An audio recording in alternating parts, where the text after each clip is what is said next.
As a girl, Christina Venegas remembers visiting the stone pillar erected in 1947 at a 5-point intersection near her Boyle Heights home to honor Mexican-American veterans, such as her father, who fought in World War II. Venegas and her family moved to El Sereno in the 1960s, but she continued to visit the Boyle Heights Memorial with her father, who died at age 97 in 2014. As she reflected on the significance of the monolith, 3 teenage girls, cadets for the Los Angeles Police Department, stood guard before it, their hands crossed purposefully behind their backs.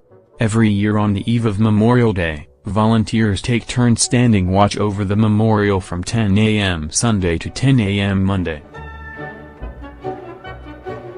Volunteers included members of the LAPD cadets, Marine Corps League, Disabled American Veterans, U.S. Navy and others who take part in 3-hour shifts. Closing the Patriotic Vigil, as it's called, is a traditional Memorial Day tribute to the fallen. This year's speakers include Los Angeles County Supervisor Hilda Solis, Representative Lucio Roy Ballard, Dee Downey, and U.S. Air Force veteran Teresa Varn. Venegas' father, Martin Venegas, joined the Marines in the 40s and worked as an iron factory foreman through the end of World War II. A native of Chihuahua, Mexico, he attained U.S. citizenship through the military.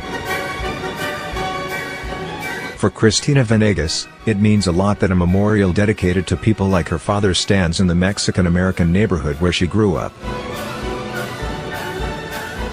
Jose Diaz, 46, has volunteered to help plan the vigil for the last 20 years. Like Venegas, his late father attained U.S. citizenship through the military. At age 16, Diaz's father entered the country legally through Mexicali in 1952. 3 years later, he joined the army and went on to serve in the Vietnam War. In a 2016 report, the American Civil Liberties Union said there were at least 239 deported veterans in 34 countries. The issue affects legal residents who served in the military and were honorably discharged, but then were convicted of crimes.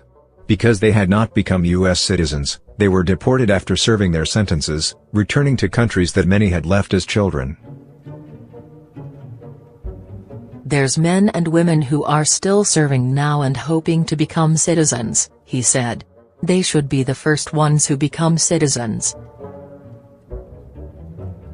Tony Zapata, 73, was in charge of discharging the LAPD cadets, who traded off every 15 minutes.